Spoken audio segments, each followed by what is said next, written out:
এগুলো নিয়ে যদি নাটক তৈরি করা হয় তাহলে বুঝতে হবে যে এখনও দুর্ভোগ আমাদের শেষ হয়নি, দুর্ভোগ শুরু হলো মাত্র। মাননীয় প্রধানমন্ত্রীর উচিত হলো তাহার দলের যারা সত্যিকার অর্থে পলিটিক্যালি ম্যাচিউরড, ছাত্রলীগের যে সমস্ত সাকসেসফুল লোকগুলো নেতৃত্বে আছে তাদেরকে দিয়ে এই সমস্যা পলিটিক্যালি সমাধান করানো। গোলাম মাওলা রানীর বিভিন্ন স্থাপনায় হামলা এবং বিশেষ করে সহিংসতা, নাশকতার কথা বলা হচ্ছিল।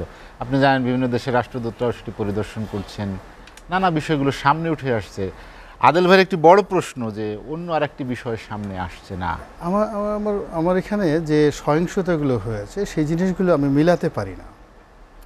যেমন রামপুরা বাড্ডা যে এলাকা দিয়ে সহিংসতাটা হয়েছে, রামপুরা বাড্ডা রোডের ওই এলাকাতে, তো সেখান থেকে all on a sudden BTV ভবনে এসে যেই জিনিসটি করা হয়েছে, এই কাজটা করার জন্য তাদের একটা মাস্টার প্ল্যান ছিল যারা এই অপকর্মটা করেছে এক, এবং এটা একটা বিশাল গ্যাং ছিল যেটা এই বিক্ষুব্ধ ছাত্র, বিক্ষুব্ধ জনতা বা সাধারণ এই যে লেম্যান তাদের দ্বারা সম্ভব নয়। বিটিভি ভবনের ভিতরে যারা ঢুকেছে they had at least 48 hours pre plan, master plan and with a gang, এবং তারা কোথায় কোথায় কী করতে হবে সমস্ত জিনিসগুলো তারা লিখিতভাবে সেখানে ঢুকেছে। This is one. সিমিলারলি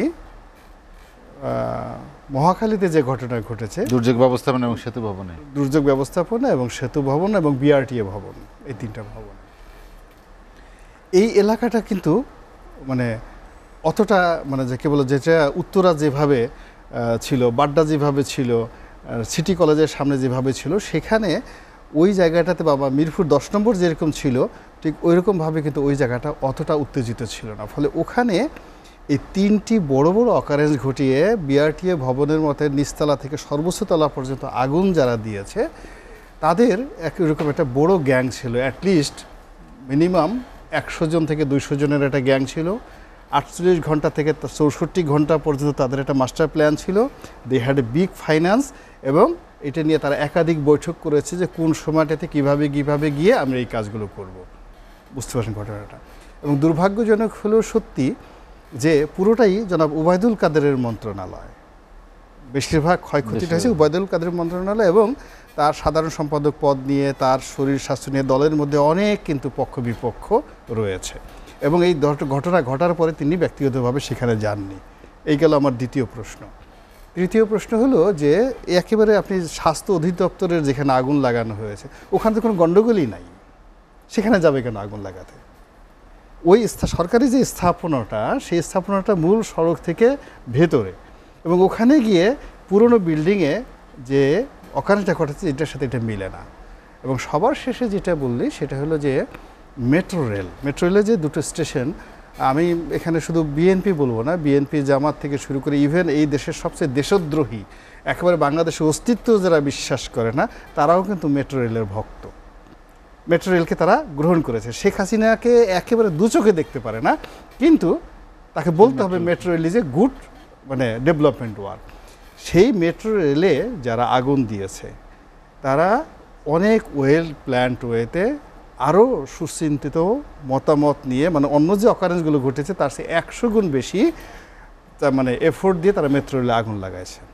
এখন আমার প্রশ্ন হলো যে এত বড় 48 ঘন্টা 64 ঘন্টা মিলে যদি এরকম এই কয়টা অকারেন্সে, এক একটা অকারেন্সে যদি আপনার 100 করে লোক জড়িত থাকে, এরকম 5টা যদি 10টা হয় তাহলে 1000 লোক এর সাথে জড়িত, একটা ডাইরেক্ট ক্রিমিনাল 1000 জড়িত, যারা এরকম আন্দোলনের সাথে জড়িত না, কোনো কিছু জড়িত না, তাদের কাজই ছিল ওখানে তারা নাশকতা করবে। গোয়েন্দা বাহিনী কোথায় ছিল? আমাদের এত গোয়েন্দা বাহিনী, এই তাদের তো একটা জিনিস জানার কথা না, তাদের তো সেই জিনিসগুলো জানার কথা। তো এত বড় অকারেন্সের যেখানে কেপিআই, মানে বিটিভির মতো কেপিআই, প্রত্যেকটাই কেপিআই এখানে যে সেই ঘটনা ঘটেছে, তো সেই কে পয়েন্টগুলোতে এরকম আক্রমণ চালালো আমাদের দেশের। এই যে দেখেন কয়েকদিন আগে আমি দেখতেছিলাম, যখন গণ্ডগোল হয় তখন দেখতেছিলাম আমেরিকাতে একটা সিনেট কমিটিতে, কংগ্রেস কমিটিতে একটা শুনানি হচ্ছিল। ডোনাল্ড ট্রাম্পেরকে যে আক্রমণ করা হলো, সেখানে এমপিরা, মাননীয় যারা কংগ্রেসম্যান আছেন তাদের যে কমিটি, সেই কমিটি ডাকছে সেই আমেরিকান যে সিক্রেট সার্ভিসের প্রধান সহ টপ 100, যারা প্রথম 100, তো তারা বলল যে আমি তোমাদের পিছনে আমরা রাষ্ট্র $3 বিলিয়ন ইয়ারলি খরচ করি এবং তোমরা সব মিলে 8,000 লোক আছো, 8,000, আমি রাইট বলতে? হ্যাঁ। এরপর তো প্রশ্ন কাকে বলে যে একজন প্রেসিডেন্ট পদপ্রার্থী, সাবেক প্রেসিডেন্ট এবং গোয়িং টু বি প্রেসিডেন্ট যে হতে পারে, তার উপরে এত বড় একটা হামলা হলে তুমি করছোটা কি, তোমাকে রেখে লাভটা কি? একজন প্রশ্ন করে আর সে 1 বোতল পুর করে পানি খায়। এবং সেই কংগ্রেসের শুনানির পরে উইদিন 4-5 ঘন্টা পরে সেই মহিলাকে, মানে chief of the secret service, তাকে পদত্যাগ করতে হয়েছে।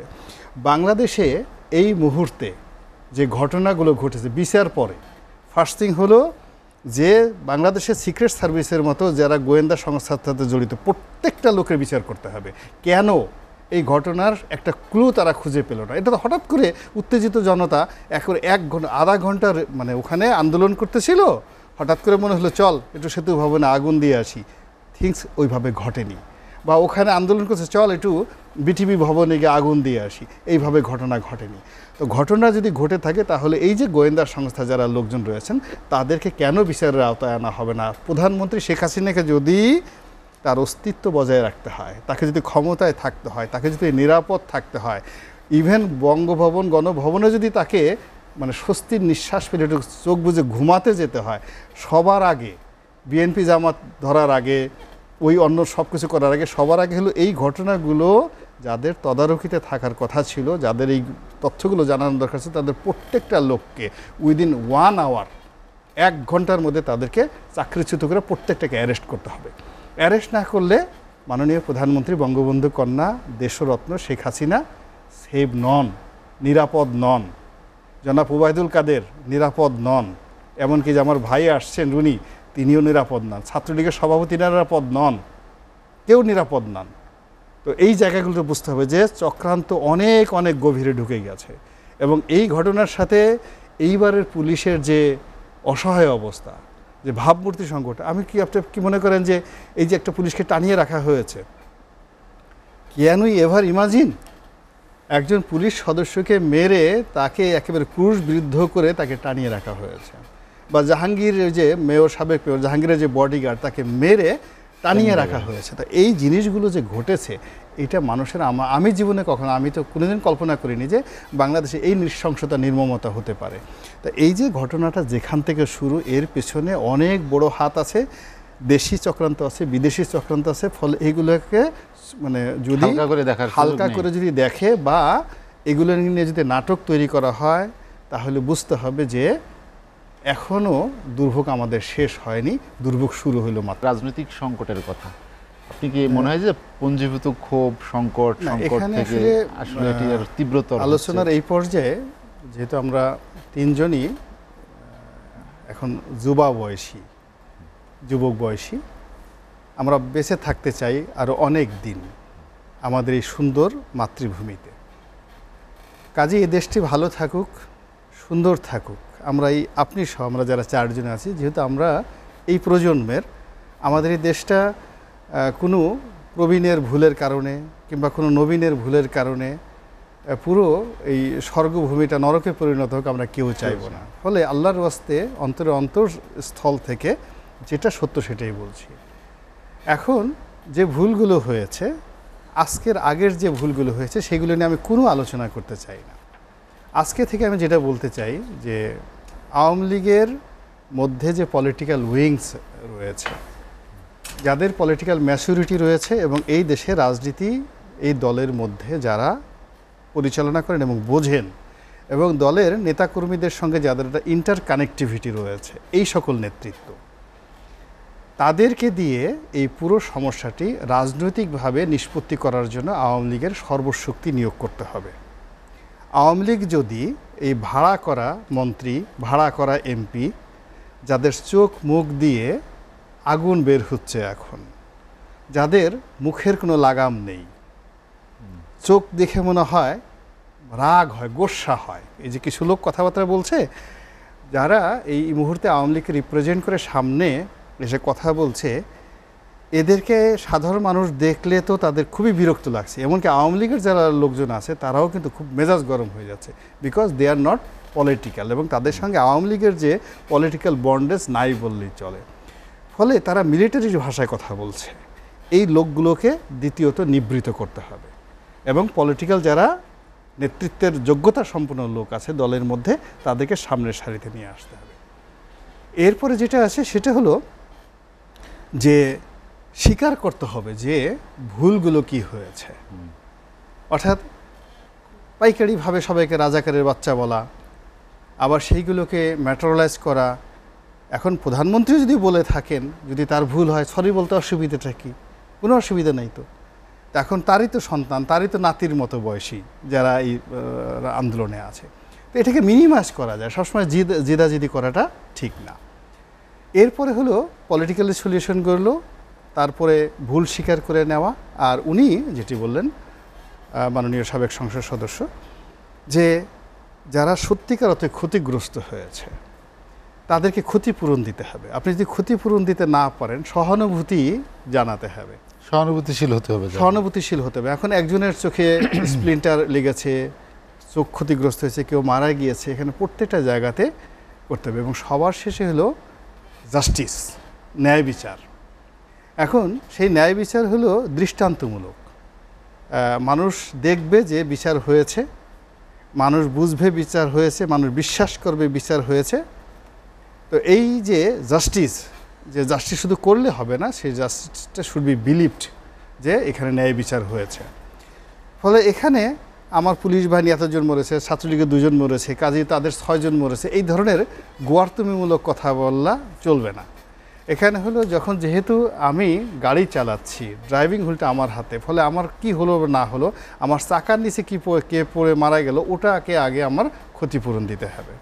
তো সেই জিনিসটা করতে হবে। এরপরে হলো যে তরুণদের যে রক্ত, এটা টকবগিয়ে ফুটতে থাকে এবং এটা খুবই অস্থির, এবং এটা সৃষ্টির প্রথম থেকেই সেই অস্থিরতা তাদের মধ্যে ছিল। ফলে এখন এই যে ঢাকা বিশ্ববিদ্যালয়ের যে তরুণী যারা এই আন্দোলন করেছেন, যারা নেতৃত্বের পর্যায়ে চলে আসছে, তাদেরকে নেগলেক্ট করার মতো নির্বুদ্ধিতা এখন কারোর দেখানো উচিত না। দে বিকাম লিডার, তারা নেতা হয়ে গেছেন, এবং এদের মধ্যে থেকে দেখবেন আগামী প্রজন্মে এরাই দেশটাকে নেতৃত্ব দেবে। এই যে এই কোটা আন্দোলনের মধ্যে যারা আছে, কেন তারা টিকে গেছে, তাদেরকে আপনি কিনতে পারেননি। আগের কোটা আন্দোলনের অনেককে আপনি হয়তো কিনতে পেরেছেন, তাদেরকে ব্যবহার করতে পেরেছেন, কিন্তু এইবারের কোটা আন্দোলনের মধ্যে অন্তত পক্ষে 1000, আমরা হয়তো টেলিভিশনে 20-25 জনকে চিনি, কিন্তু এর বাইরে সারা বাংলাদেশে 1000 নেতা তৈরি হয়ে গেছে এই আন্দোলনকে কেন্দ্র করে, যাদেরকে কোনো অবস্থাতে ইগনোর করাটা সম্ভব নয়, ঠিক হবে না, এবং এটা একটা ভয়াবহ বিপদ এবং বিপত্তি ডেকে নিয়ে আসবে। তো এদেরকে নেতা হিসেবে মানতে হবে, তাদের সাথে বসতে হবে এবং তাদের দাবি দাওয়া নিয়ে কথা বলতে হবে। এবং তাদের যে বিশ্ববিদ্যালয়, এই বিশ্ববিদ্যালয়টিকে অভয়ারণ্য হিসেবে ঘোষণা করতে হবে। অর্থাৎ আপনি সেখানে করলেন কি, বিশ্ববিদ্যালয় খুললেন, খোলার আগে ছাত্রলীগের আগে হলে উঠাই দিলেন, হলে উঠার পরে তারা সেই হলে গিয়ে একটা সুবিধাজনক অবস্থা হকি স্ট্রিটে বসে রইল। এরপর সাধারণ ছাত্রদেরকে সেখানে বললেন, আর গিয়ে সুন্দর মতো মুরগি যেইভাবে কাছে করে ওইভাবে হলে ঢুকানোর আগে সবাইকে আবার রাস্তার মতো ছেঁকা দিয়ে ঢুকানো হলো, ঠিক সেই আদিম কায়দায়। এইভাবে হবে না। মূল ব্যাপার হলো এখানে ছাত্রলীগের সঙ্গে সাধারণ ছাত্রছাত্রীদের সঙ্গে যে বৈরিতা সম্পর্কটা হয়েছে, দুই নেতাদের সঙ্গে বসে এদের সঙ্গে কোলাকুলি করাই দিতে হবে, বন্ধুত্ব করাই দিতে হবে। এবং ওই যে মাস্তানি, আমাদের সময় আমরা যখন নতুন বাংলা এরশাদের সময়টাতে আমি দেখেছি, আমি এপ্রমান হলের ছাত্র, এই যে সাদ্দাম যেটা, ও তো আমার ডিপার্টমেন্টের ছোটো ভাই ছাত্রলীগের, এবং আমি দেখলাম যে আমি এপ্রমান হলের ছাত্র ছিলাম, সাদ্দামও এপ্রমান হলের ছাত্র, রুমটা যেভাবে পুড়িয়েছে। তো তখন আমার মনে পড়লো যে এই ঢাকা বিশ্ববিদ্যালয় এরশাদ সাহেবের যে নতুন বাংলা ছাত্র সমাজ, তাদের অত্যাচারে, ছাত্রলীগের কী আর অত্যাচার, এর বাবার চেয়ে বেশি অত্যাচার করছে নতুন বাংলা ছাত্র সমাজ। ক্রোধটা এমন ছিল, পুরো এপ্রমান হলটা পুড়িয়ে ছারখার করে দিল সাধারণ ছাত্ররা। এবং সেই ঘটনার পর এরশাদ সাহেব কিন্তু একটা চমৎকার মানে সিদ্ধান্ত নিয়েছিলেন। তিনি তার ছাত্র উইংসটাকে পুরো ব্যান্ড করে দিয়েছিলেন, এবং যে না, আমার ছাত্র এই উইংস দরকার নাই। ওইটা মানে ইউনিভার্সিটির এপ্রমান হল পুড়িয়ে দেওয়ার পরে তার একটা আত্মউপলব্ধি হয়েছিল যে ইটস এ মিস্টেক, আমার এটা ভুল হয়েছে, এই ছাত্র সংগঠন আমার জন্য লায়াবিলিটিস। এখন যদি এরশাদ সাহেবের সেই মানে অনুভূতিটা নিয়ে বর্তমান যারা লোক আছে, ওবায়দুল কাদের খুব গর্ব করে বলেছিলেন যে এদেরকে দমন করার জন্য আমার ছাত্রলীগে যথেষ্ট। ইট ওয়াজ রং ডিক্লারেশন। এই কথাটা মারাত্মক ভুল ছিল, একটা উস্কানি ছিল, এটা মিলিটেন্সি ছিল। সেই জায়গা থেকে বের হয়ে এখন ছাত্রলীগের যে ভাইরা বা বোনেরা ক্ষতিগ্রস্ত হয়েছেন, আপনি দেখেন অনেক এই যে ছাত্রলীগের বোনদেরকে আমি এই যে ভিডিওতে দেখেছি, তাদেরকে মারাত্মকভাবে অপমান করা বেঁধে হয়েছে। রাখছে। মানে আমি বলতে চাই না, এত অপমান করা হয়েছে। দেখেন এই মেয়েটা বিয়ে হবে, মা হবে, দাদি হবে, কিন্তু ও কখনো এই জিনিসটা ভুলতে পারবে না। আচ্ছা, ও কি আর হলে ঢুকতে পারবে বলেন তো? ঘটনা ওর এড়াচ্ছে না। এখন যারা ছাত্রলীগের সিনিয়র নেতৃবৃন্দ রয়েছেন তাদের কি উচিত, ওই যে বোনটা, আমার যে বোনটা অপমানের শিকার হয়েছে, সে তো ছাত্রলীগের প্ল্যাটফর্ম ব্যবহার করে এটা হয়েছে, তো সেখানে একটা মিনিমাইজ করে তাকে তো হলে উঠাই দিতে হবে সুন্দরভাবে। তো এই জিনিসগুলো না করে যদি তাকে আবার তার হাতে অস্ত্র দিয়ে তাকে আবার সেই মাস্তানি করার জন্য পাঠানো হয়, আবার এরকম ঘটনা ঘটে, কর্তৃপক্ষের ঘটনা হয়, ফলে এই রক্তারক্তি আর হবে না। এখানে একটা সমঝোতার পরিবেশ সৃষ্টি করতে হবে। এবং এটা কেবলমাত্র আওয়ামী লীগের যারা বোদ্ধা রাজনীতিবিদ রয়েছেন, যারা ছাত্রলীগ রাজনীতি করেছেন, যুবলীগ করেছেন, যুবলীগ করে এখন আবার কেন্দ্রীয় রাজনীতি করেন, এবং এখন এই সমস্ত বিভিন্ন দুর্নীতিবাজ ব্যবসায়ী আমলা কামলাদের দাপটের কারণে এরা পিছনে পড়ে আছে, কিন্তু মূল দলের নেতৃত্বটা কিন্তু এখনও এদের হাতেই আছে।